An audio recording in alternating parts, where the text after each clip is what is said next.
खुश आमदीद। हमारे हाथ में जो फ़ोन है या घर में जो रोशनियां जल रही हैं, इन सब के पीछे एक बहुत ही छोटा सा मगर बहुत अहम पुर्जा काम कर रहा है। ये हर जगह है लेकिन नज़र नहीं आता। आज हम इसी नादीदा हीरो के बारे में जानेंगे। तो चलें एक आम सी मिसाल लेते हैं। कभी सोचा है कि एक सादा सा चार्जर दीवार के सॉकेट से आने वाली तेज़ बिजली को कैसे काबू कर लेता है ताकि हमारा फ़ोन बिल्कुल महफूज तरीके से चार्ज हो सके। ये रोज़मर्रा का जादू लगता है, लेकिन इसके पीछे एक बहुत ही ज़बरदस्त टेक्नोलॉजी छुपी है। और इस पूरी पहेली का जो हीरो है ना, वो है डायोड। ये बिजली के लिए एक वन वे गली की तरह है। तो ये डायोड आखिर है क्या? बिल्कुल आसान लफ्ज़ों में समझें तो ये एक इलेक्ट्रॉनिक पुर्जा है जो करंट को सिर्फ एक ही सिमत में जाने की इजाज़त देता है। बिल्कुल एक ऐसी गली की तरह जहां ट्रैफिक सिर्फ आगे जा सकता है, वापस आने का कोई रास्ता ही नहीं है। और यही सादा सा असूल उसे नाकाबिले यकीन हद तक कारामद बनाता है। अच्छा, तो अब सवाल ये है कि ये एक तरफा बहाव आखिर होता कैसे है?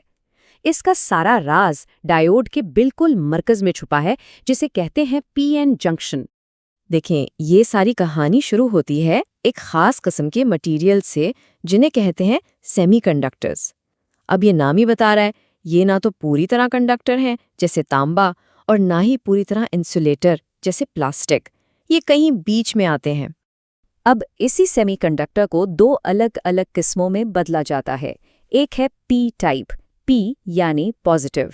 इसमें पॉजिटिव चार्ज की जगह जिन्हें हम होल्स कहते हैं बहुत ज्यादा होती हैं। यूं समझ लें कि एक पार्किंग लॉट है जिसमें गाड़ियां कम और खाली जगह बहुत ज्यादा हैं। दूसरी तरफ है एन टाइप, एन यानी नेगेटिव। इसमें नेगेटिव चार्ज वाले इलेक्ट्रॉन्स की भरमार होती है। तो ये ऐसी पार्किंग लॉट है जहां इजाफी गाड़ियां खड़ी हैं और जगह ढूंढ रही हैं। अब असल जादू तब होता है जब इन दोनों को आपस में जोड़ दिया जाता है। होता यह है कि एन साइड से जो इजाफी गाड़ियां यानी इलेक्ट्रॉन्स हैं, वो दौड़कर पी साइड की खाली जगहों को भरना शुरू कर देते हैं। और इसी भागदौड़ के नतीजे में इन दोनों के बीच एक दीवार खड़ी हो जाती है, एक रुकावट। इसे कहते हैं डिप्लीशन रीजन। ये दीवार करंट के मजीद बहाव को एकदम रोक देती है। तो अब हमारे पास एक कुदरती रुकावट तो बन गई, लेकिन सवाल यह है कि हम इस गेट को अपनी मर्जी से कैसे कंट्रोल करें। इसे खोलने और बंद करने का भी एक तरीका है। इसे कंट्रोल करने के दो तरीके हैं। पहला है फॉरवर्ड बायस। इसमें हम पी साइड पर पॉजिटिव वोल्टेज लगाते हैं। इससे होता यह है कि वो जो रुकावट थी ना, वो सिकुड़ जाती है और करंट के लिए रास्ता खुल जाता है। ये हो गई डायोड की ऑन हालत। लेकिन अगर हम इसका उल्ट करें यानी रिवर्स बायस में पॉजिटिव वोल्टेज एन साइड पर लगाएं, तो वो रुकावट और भी चौड़ी हो जाती है और करंट का रास्ता बिल्कुल बंद हो जाता है। ये है उसकी ऑफ हालत। तो असल बात क्या है? बात यह है कि ये पीएन जंक्शन डायोड एक इलेक्ट्रॉनिक स्विच की सबसे सादा शक्ल है। ये या तो ऑन है या ऑफ, या तो करंट को जाने देगा या इसे पूरी तरह से रोक देगा। बस चलें अब इस सारी साइंस को वापस अपनी रोजमर्रा की जिंदगी से जोड़ते हैं और देखते हैं कि ये छोटा सा गेट कहाँ-कहाँ अपना कमाल दिखा रहा है। और आप यकीन करें, डायोड्स हर जगह हैं। हमारे चार्जर्स में बिजली को एसी से डीसी बनाने से लेकर हमारी एलईडी लाइट्स को रोशन करने तक यही हैं।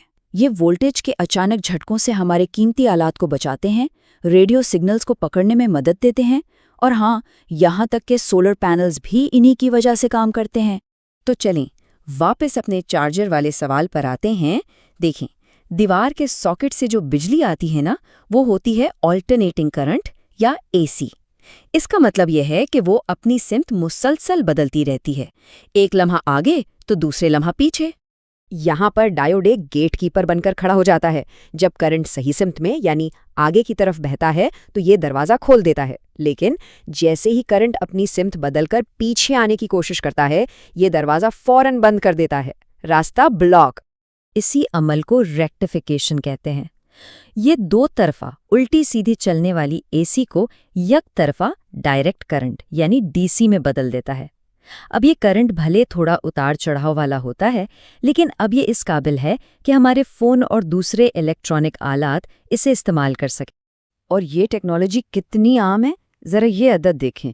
हर साल 50 अरब, जी हाँ, 50 अरब से भी ज़्यादा डायोड्स बनाए जाते हैं। ये एक ऐसी तादाद है जो सोच से भी बाहर है। इससे अंदाज़ा लगाएं कि ये नन्हा सा पुर्जा हमारी टेक्नोलॉजी की कैसी बुनियाद है। तो अब जब हम इस नन्हे से गेटकीपर का राज जान चुके हैं, तो ज़रा सोचें, हमारी आज की दुनिया का कौन सा ऐसा हिस्सा है जो इसके बगैर चल पाएगा? शायद कोई भी नहीं। इस पर ज़रूर गौर कीजिएगा।